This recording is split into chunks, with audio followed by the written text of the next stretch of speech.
നമസ്കാരം. ശ്രീമദ് ഭാഗവതം മൂലം പ്രഭാഷണം ഭാഗം 470 470. ഓം ഗം ഗണപതയേ നമഃ. ഓം സം സരസ്വതേ സ്വാഹ. ഓം ശ്രീ ഗുരുഭ്യോ നമഃ. ഓം ശ്രീ രംഗനാഥ ശർമ്മണേ നമഃ. നാരായണ നാരായണ നാരായണ നാരായണ നാരായണ നാരായണ നാരായണ നാരായണ നാരായണ നാരായണ നാരായണ. ഓം ശ്രീകൃഷ്ണാർപ്പണമസ്തു. ഓം ശ്രീകൃഷ്ണായ പരബ്രഹ്മണേ നമഃ. ഓം ശ്രീകൃഷ്ണായ പരമാത്മനേ നമഃ. ഹരേ രാമ രാമ രാമ ഹരേ ഹരേ, ഹരേ കൃഷ്ണ കൃഷ്ണ കൃഷ്ണ ഹരേ ഹരേ. ഓം ശ്രീ രുക്മിണീ സത്യഭാമാ സമേത ശ്രീ ഗോപാലകൃഷ്ണ സ്വാമിനേ നമഃ. ശ്രീമദ് ഭാഗവതം പഞ്ചമസ്കന്ധം 9-ാം അധ്യായം, ശ്ലോകം 1. ഓം നമോ ഭഗവതേ വാസുദേവായ. ശ്ലോകം 1, ഭാഗം 470 എന്ന് ഞാൻ പറഞ്ഞിട്ടുണ്ട്. ശ്രീശുക ഉവാച അധകസ്യ ദ്വിജവരസ്യാംഗിരപ്രവരസ്യ ശമതമ തവ സ്വാധ്യായാധ്യായനത്യാഗസന്തോഷാത് ഇതി തിദിക്ഷാ പ്രശ്രയ വിദ്യ അനസൂയാത്മജ്ഞാനാനന്ദയുക്തസ്യ ആത്മസദൃശശ്രുതശീലാചാരരൂപ ഔദാര്യഗുണാ നവസോദര്യ അംഗജ ബഭുർമിഥുനം ച യവീയസ്യാം ഭാര്യായാം. ഇതാണ് ശ്ലോകം. അതിൻ്റെ വാക്കാർത്ഥം പറയുമ്പോൾ, അനന്തരം അങ്കിരസ് വംശജന്മാരിൽ ശ്രേഷ്ഠനും അന്ധകരണ നിഗ്രഹം, ബാഹ്യേന്ദ്രിയ നിഗ്രഹം, തപസ്, വേദപഠനം, അന്നദാനാദി, തൃപ്തി, സഹനം, വിനയം, കർമാനുഷ്ഠാനജ്ഞാനം, അസൂയയില്ലായ്മ, ആത്മജ്ഞാനം, ആനന്ദം എന്നിവയോടുകൂടിയവനുമായ. അപ്പോൾ എത്ര ഗുണമുണ്ടായി എന്ന് മനസ്സിലായോ? 1 2 3 4 5 6 7 8 9 10 11 12. ഏതാ ഈ 12 എന്ന് പറഞ്ഞാൽ? അന്ധകരണ നിഗ്രഹം, ബാഹ്യേന്ദ്രിയ നിഗ്രഹം, തപസ്, വേദപഠനം, അന്നദാനാദി, സന്തോഷം എന്ന് പറഞ്ഞാൽ തൃപ്തി എന്നാണ്. തൃപ്തി, ചെയ്യാനുള്ളത് ചെയ്തു എന്നുള്ള അത്. പിന്നെ സഹനം, തിദിക്ഷ സഹനം, വിനയം, കർമാനുഷ്ഠാനജ്ഞാനം, അസൂയയില്ലായ്മ, ആത്മജ്ഞാനം, ആനന്ദം. ഇത് 12 ഒരു ഓർഡറിലാണ്. ആദ്യത്തെ ഉണ്ടായാലേ പിറ്റത്തത് ഉണ്ടാവുള്ളൂ. ഇതാണ് നമ്മൾ മനസ്സിലാക്കേണ്ടത്.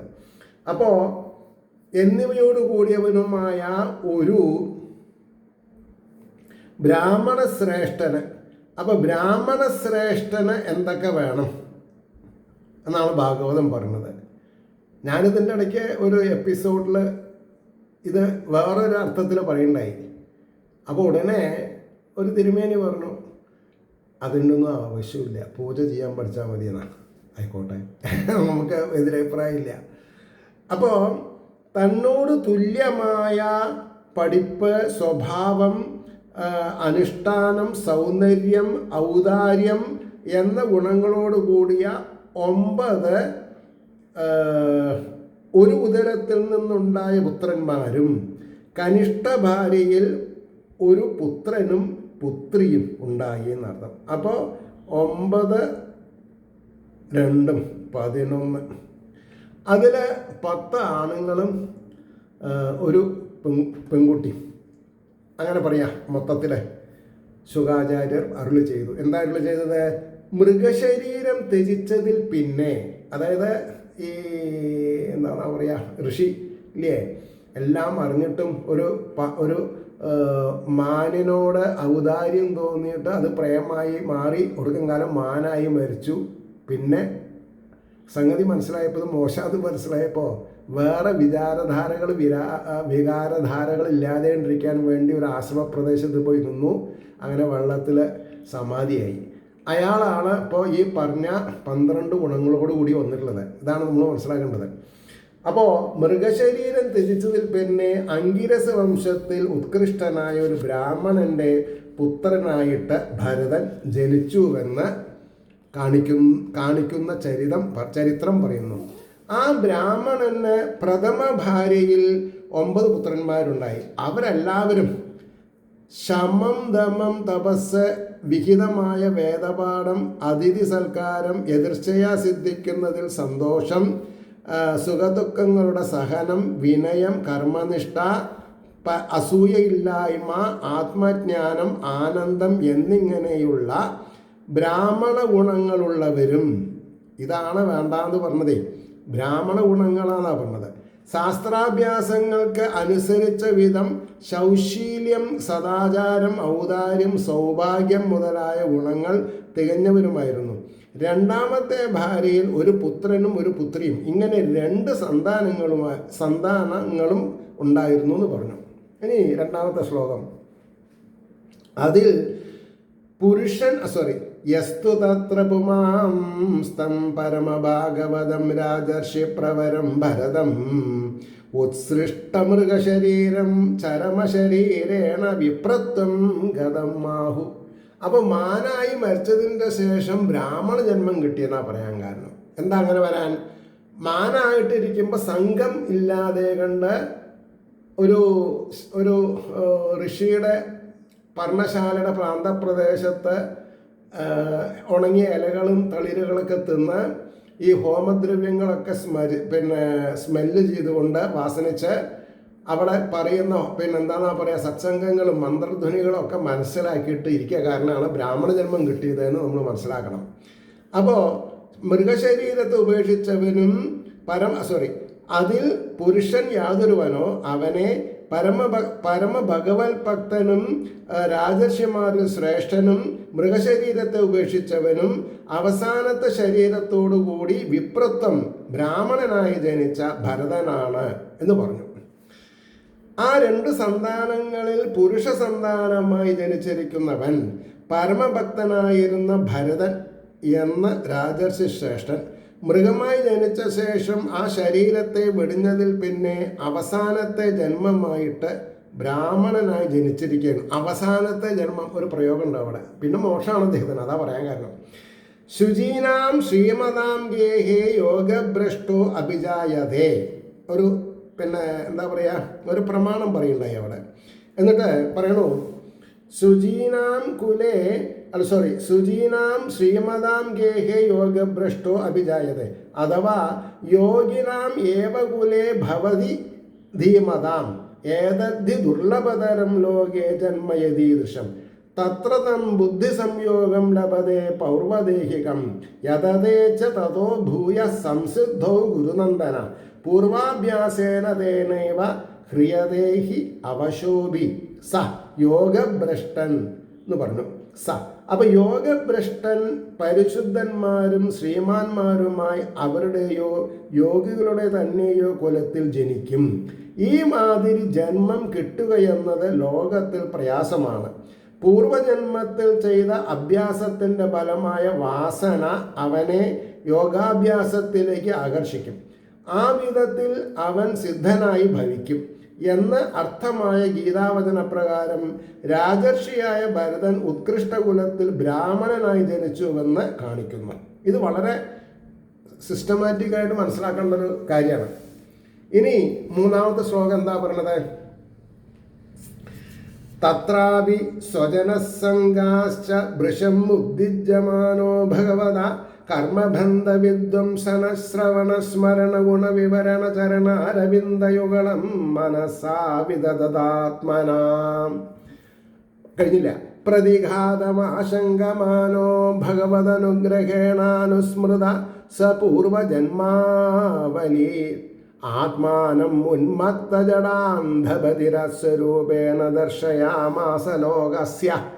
എല്ലാം അഭിനയാണ്, കാത് കേൾക്കില്ല, മിണ്ടാമയ്യ എന്നൊക്കെ ഇദ്ദേഹം സ്വയം ഒരു തീരുമാനം എടുത്തു. ഞാൻ ഇനി അങ്ങനെയാണ് ഇരിക്കാൻ പോണത് എന്ന് പറഞ്ഞു.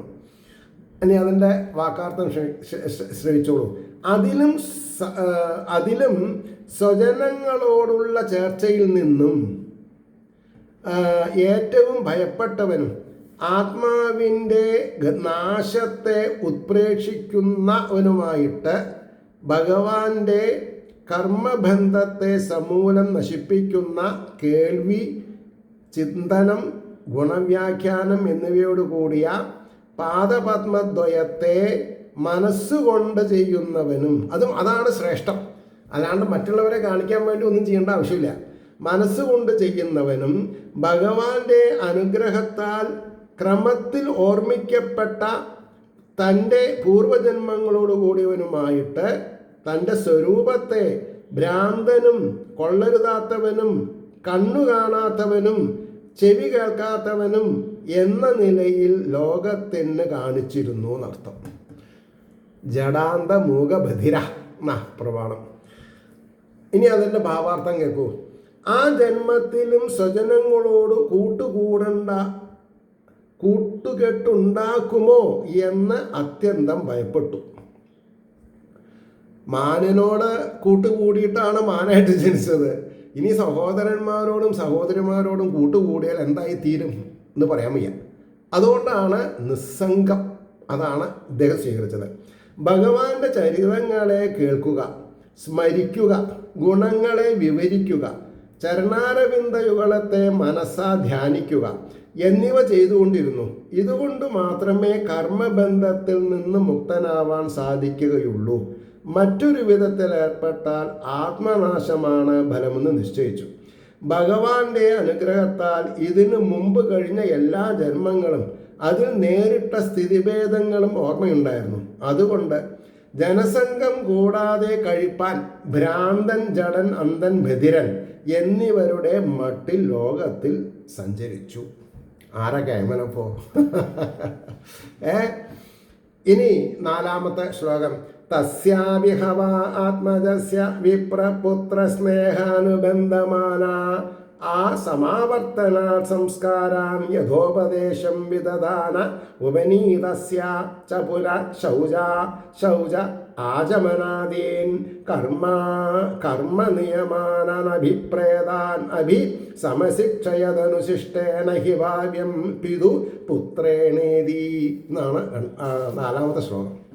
അതിന് വാക്കാർത്ഥം പറയുന്നത്, പുത്രനിൽ സ്നേഹത്താൽ അനുബന്ധിക്കപ്പെട്ട മനസ്സോടുകൂടിയ ബ്രാഹ്മണൻ ആ പുത്രനും ശാസ്ത്രവിധി പ്രകാരം സമാവർത്തനം വരെയുള്ള സംസ്കാരങ്ങളെ നടത്തിയവനും, അതായത് പൂണൂലും കാര്യങ്ങളൊക്കെ ഉണ്ടായി. പിന്നെ ഉപനയിക്കപ്പെട്ടതിൻ്റെ ശേഷം ശൗചം, ആചമനം മുതലായ കർമ്മനിയമങ്ങളെ പുത്രന് സമ്മതമില്ലാത്തവയായിരുന്നുവെങ്കിലും മകന് ഇഷ്ടമായിരുന്നില്ല. എന്നാലും ശരി, പഠിച്ചു അച്ഛന് വേണ്ടിയിട്ട്.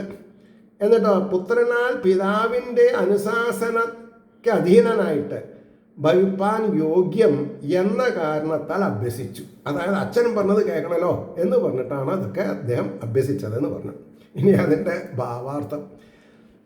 ബ്രാഹ്മണൻ പുത്രസ്നേഹത്താൽ അനുബന്ധിക്കപ്പെട്ട മനസ്സോടുകൂടിയവനായിട്ട് ആ പുത്രനും ശാസ്ത്രരീതി അനുസരിച്ച് സമാവർത്തനം വരെയുള്ള സംസ്കാരങ്ങൾ ചെയ്യിച്ചു.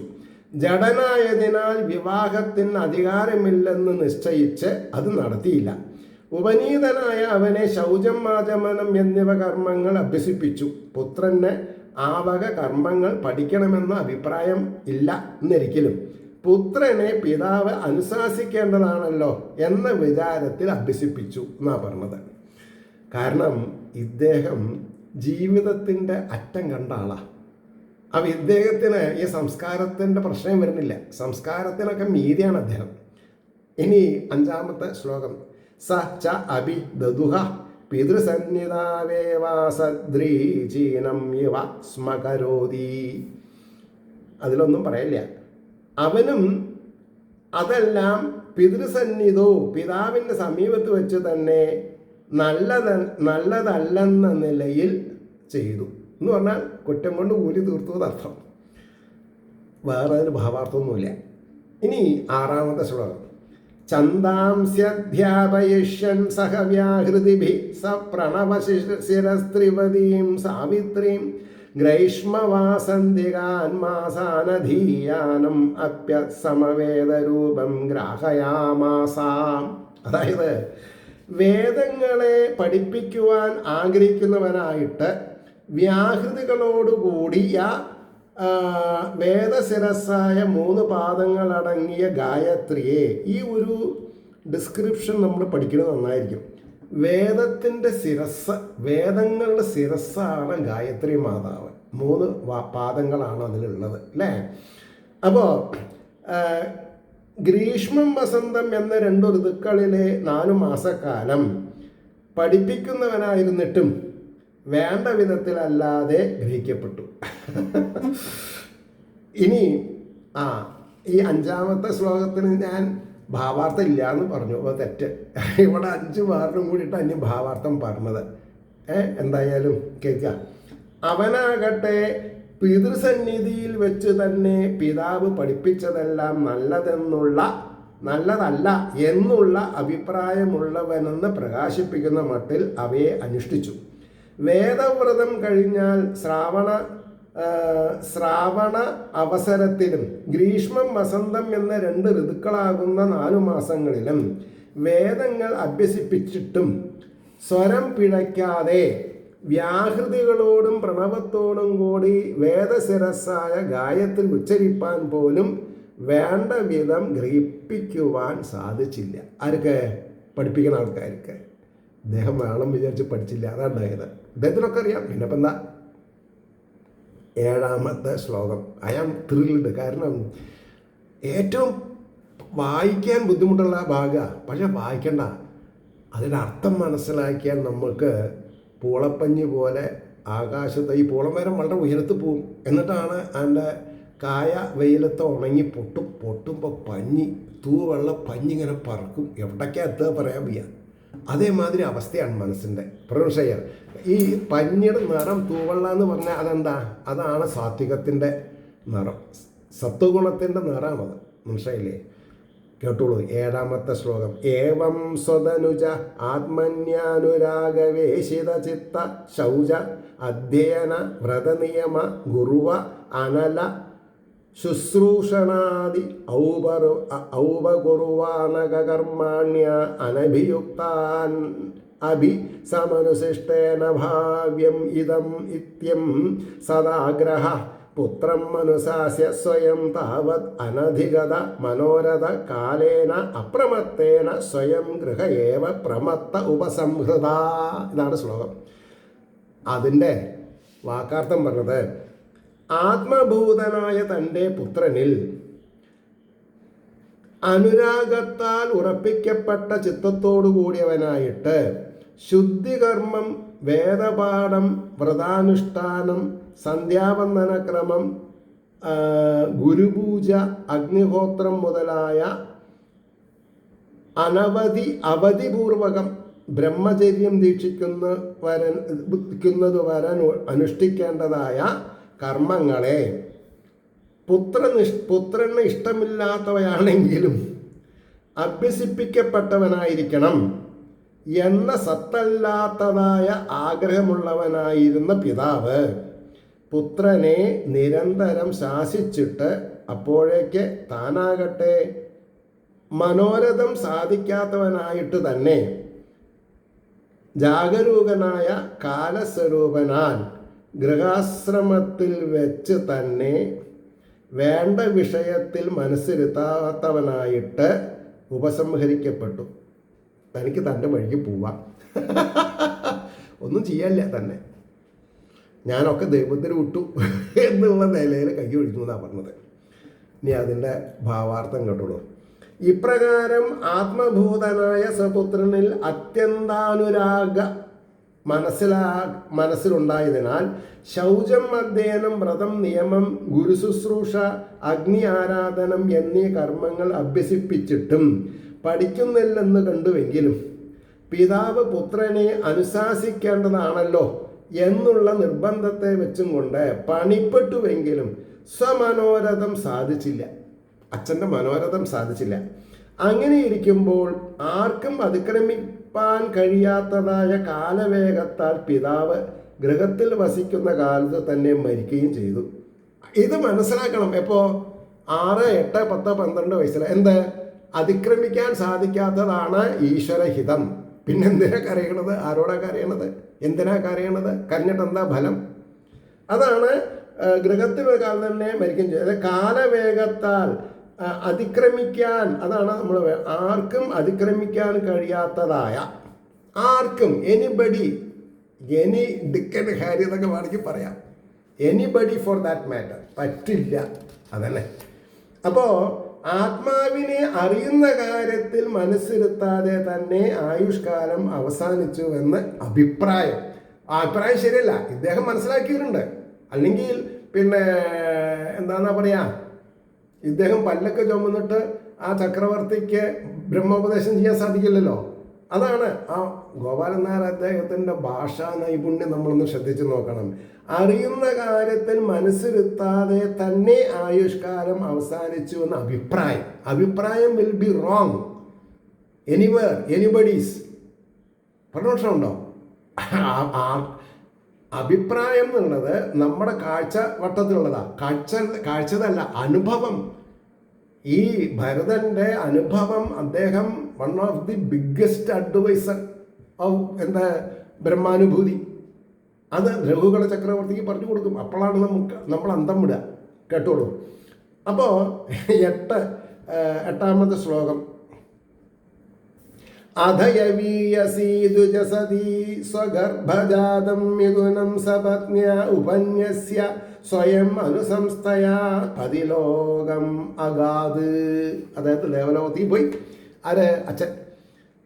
അനന്തരം കനിഷ്ഠയായ ബ്രാഹ്മണ പതിവ്രത തൻ്റെ ഗർഭത്തിൽ നിന്ന് ജനിച്ച സ്ത്രീയും പുരുഷനുമായ സന്താനങ്ങളെ സപത്നിയിൽ സമർപ്പിച്ചിട്ട് താൻ ഉടൻ തടിയിൽ ചാടി മരിച്ചിട്ട്, അതായത് ഭർത്താവിൻ്റെ ചിതയിൽ ചാടി മരിച്ചിട്ട് ഭർത്താവിൻ്റെ ലോകത്തെ ഗമിച്ചു.